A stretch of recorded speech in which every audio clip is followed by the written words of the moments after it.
सर्दियों का दिन था। घर में अजीत अकेला था और इतनी ठंडी में भला कौन बिस्तर से बाहर निकले, क्योंकि ठंड के मौसम में तो आलस भी बहुत होता है। अजीत का ये नया घर था। उसके पिता ने सस्ते में जानकर इसे खरीद लिया था। वो कहते हैं, भला आज के ज़माने में इतने सस्ते दामों पर कोई घर बेचता है। उसके पिता ने घर पर ये बात बड़े रौब से सुनाई और बताया कि उन्होंने घर खरीदने की बात पक्की कर ली है। हाँ, ये बात सही है कि आसपास वहाँ कोई दूसरा घर नहीं है, थोड़ा जंगल एरिया है, पर आज के ज़माने में वहाँ घर बनते थोड़ी देर लगेगी। देखना, कुछ दिनों में पूरा इलाका शहर बन जाएगा। फिर इतना सस्ता घर बनाया बनाया थोड़ी मिलता है। अजीत के पिताजी ने बड़े ही ऊंचे आवाज़ में घर में सबको सुनाया। जल्द ही नया घर खरीद लिया गया।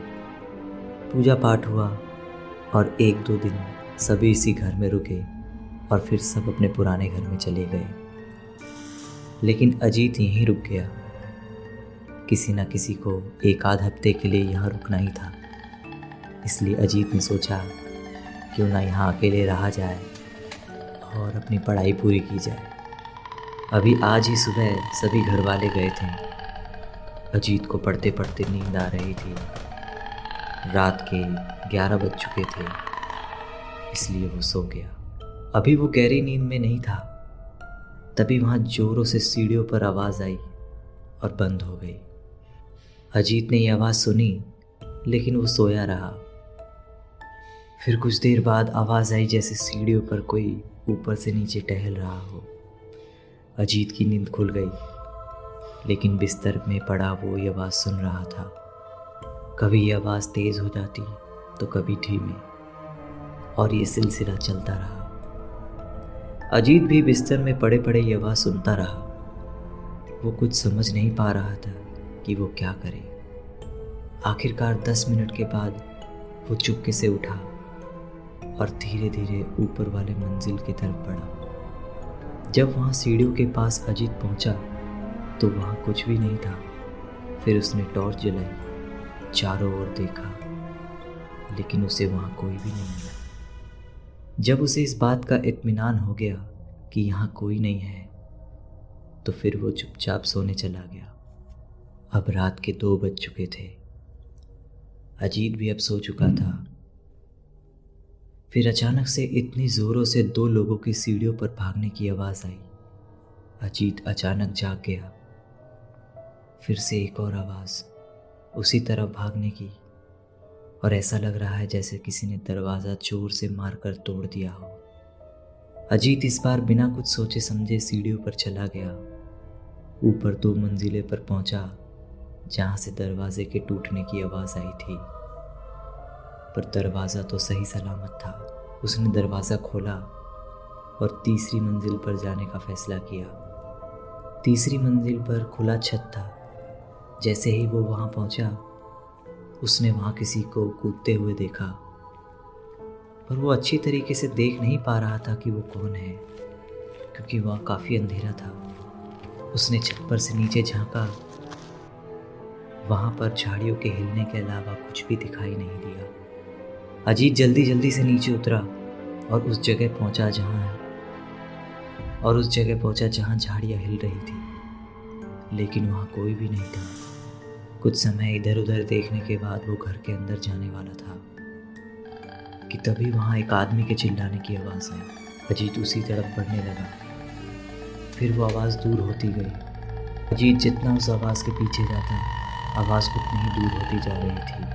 अजीत भी आवाज़ का पीछा करते हुए आगे बढ़ रहा था। कुछ दूर चलने के बाद उसने देखा कोई अपने दोनों हाथों में कुछ चीज़ ज़मीन पर घसीटते हुए आगे बढ़ रहा है, और साथ में एक लालटेन अपने आप हवा में उसके साथ लटक रही है। अजीत अब डर चुका था। सर्दी के मौसम में भी उसके पसीने छूटने लगे थे। एक पल के लिए वो अपनी जगह पर रुक गया, लेकिन फिर हिम्मत करके वो आगे बढ़ने लगा। अजीत देखना चाहता था कि आखिर ये क्या चीज़ है और कौन है। अजीत आगे बढ़ता रहा। थोड़ी दूर और चलने के बाद उसे साफ दिखाई दे रहा था कि एक भयानक लंबी और मोटी सी औरत दिखने में वो पत्थर की मूर्ति की तरह लग रही थी। उसके बाल खुले हुए थे और अपने दोनों हाथों में 2 लोगों को घसीटकर अपने साथ लेकर जा रही थी।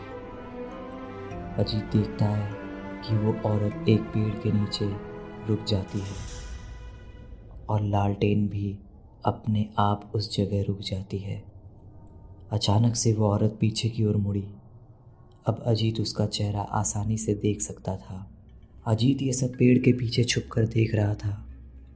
उस औरत के हाथों में जो 2 लोग थे वो हाँफ रहे थे। अजीत अब समझ चुका था कि ये कोई चुड़ैल है और साथ में वो दोनों कोई भूत। अब अजीत और भी ज़्यादा डर चुका था। उसके शरीर से पसीने छूट रहे थे और साथ ही साथ वो कांप रहा था। अब अचानक से वो चुड़ैल हंसने लगी और वो ज़ोर ज़ोर से हंस रही थी। हंसते हंसते फिर वो रोने लगी। रोते हुए उसने उन दोनों भूतों को ऊपर उठाया और धीरे धीरे उस चुड़ैल के शरीर पर दरारें पड़ने लगी। दरारें बढ़ती गई, पूरा बदन फटने लगा और ये अजीब अजीब सी आवाज़ें उसके शरीर से चटकने की निकलने लगी। उस चुड़ैल का शरीर बहुत ही भयंकर और डरावना होता गया। अजीत ये सब देखकर उसकी दिल की धड़कनें बढ़ चुकी थी। तभी उस चुड़ैल ने पेड़ के पीछे से अजीत को देख लिया। अजीत चीख पड़ा और वहाँ से तेजी से भागा। चुड़ैल अब हंसने लगी और उसका पीछा करने लगी। अजीत अब जितनी भी तेजी में भागता, चुड़ैल उससे 2 कदम आगे पहुँच जाती। अजीत को समझ नहीं आ रहा था कि वो क्या करे। अजीत बिना कुछ देखे समझे बहुत ही तेजी में दौड़ रहा था। दौड़ते दौड़ते वो अपने घर तक पहुंचा और दरवाज़ा बंद कर दिया। तो आखिर अजीत ने ऐसा क्या देखा? क्या आज भी इंसानों की ज़िंदगी के बीच में कोई चुड़ैल हो सकती है? कमेंट करके ज़रूर बताइए। मैं मिलता हूँ आपसे नेक्स्ट किसी वीडियो में।